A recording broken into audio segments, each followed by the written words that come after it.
Passons maintenant à la publicité Discovery. Donc Discovery, c'est un format publicitaire qui est plus récent. C'est quelque chose qui a été... Ça doit avoir 2 ans grand maximum. Déjà, je pense que c'est important de comprendre qu'est-ce que c'est que Discover. D'accord ? Donc Discover, c'est un format, vous voyez, c'est ce qu'il y a au milieu.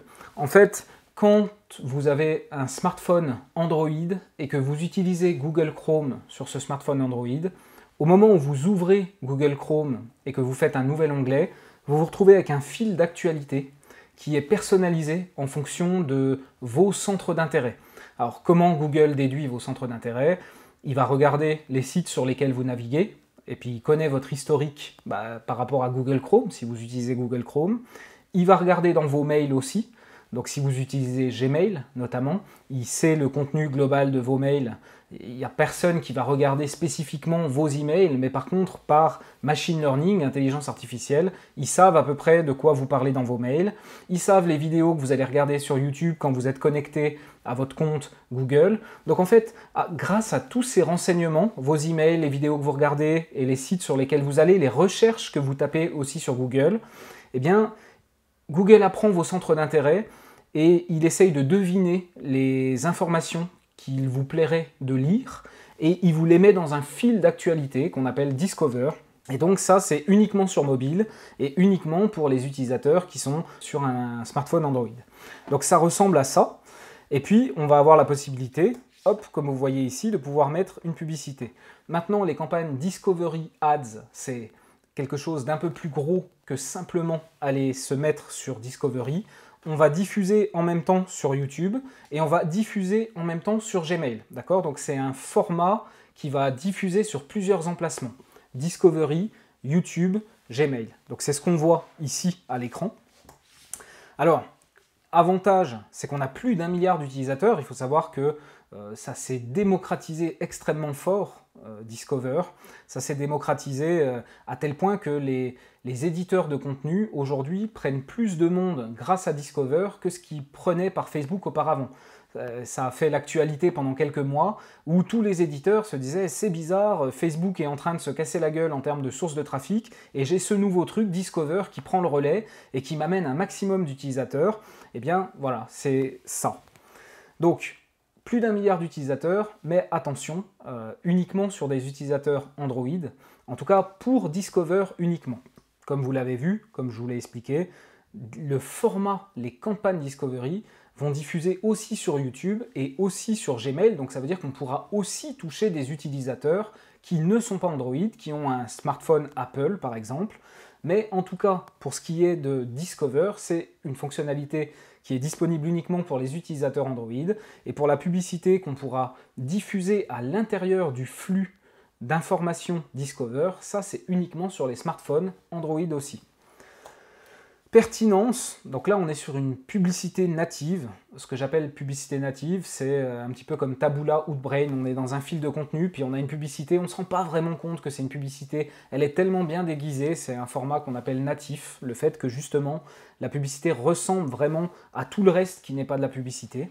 Donc on est dans un flux d'actualité personnalisé en fonction de l'utilisateur, et on a ces publicités à l'intérieur. Après, encore une fois, on diffuse aussi sur YouTube et sur Gmail, donc c'est pas seulement sur Discovery.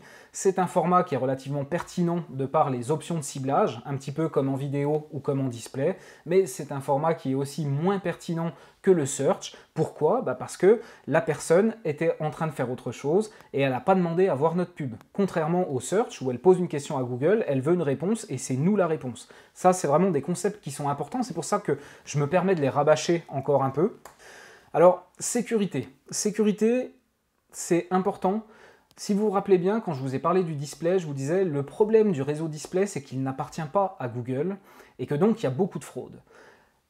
Google en a conscience, à mon avis, évidemment, et ils se sont mis sur ce format Discovery à pouvoir proposer du display propriétaire. Que ce soit YouTube, que ce soit Gmail ou que ce soit Discover, c'est des formats, c'est des emplacements qui appartiennent à Google et sur lesquels, a priori, on n'a pas de fraude, ou en tout cas très peu. On est beaucoup moins embêté par la fraude sur des formats comme Discovery que ce qu'on peut l'être en display. Donc ça, c'est un vrai gros avantage. c'est qu'on est sur des emplacements sécurisés, des emplacements qui appartiennent à Google, sur lesquels on a très peu de risques de fraude. Autre avantage, le côté payé au résultat. Donc on peut payer uniquement les clics, voire les conversions, mais on ne paye pas les impressions, les affichages.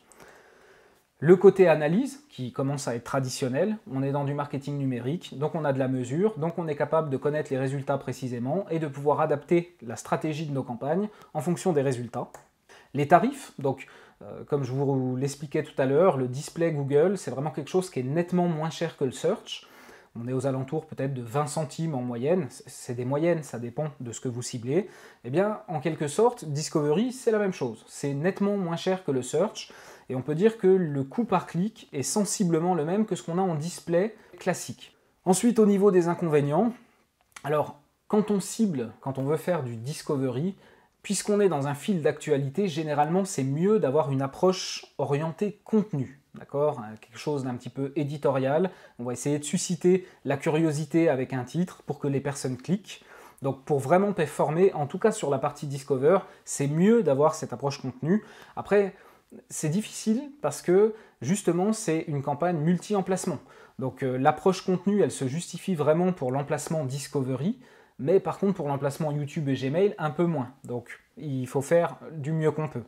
Ensuite, en termes de pertinence, on en revient encore à ce côté multi-emplacement. On cible à la fois Gmail, YouTube et Discover. Donc ça veut dire que autant Discover, il a besoin d'une approche contenu, mais pas forcément les deux autres. Donc c'est dommage de varier des emplacements qui soient si différents. Ça, pour moi, c'est un inconvénient. Google veut de plus en plus faire des campagnes automatisées qui ciblent tout partout.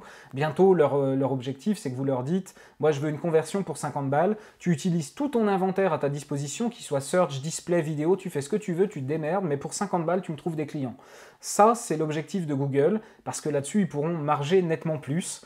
Donc, on se dirige gentiment de plus en plus vers des campagnes fourre-tout, multi-réseau.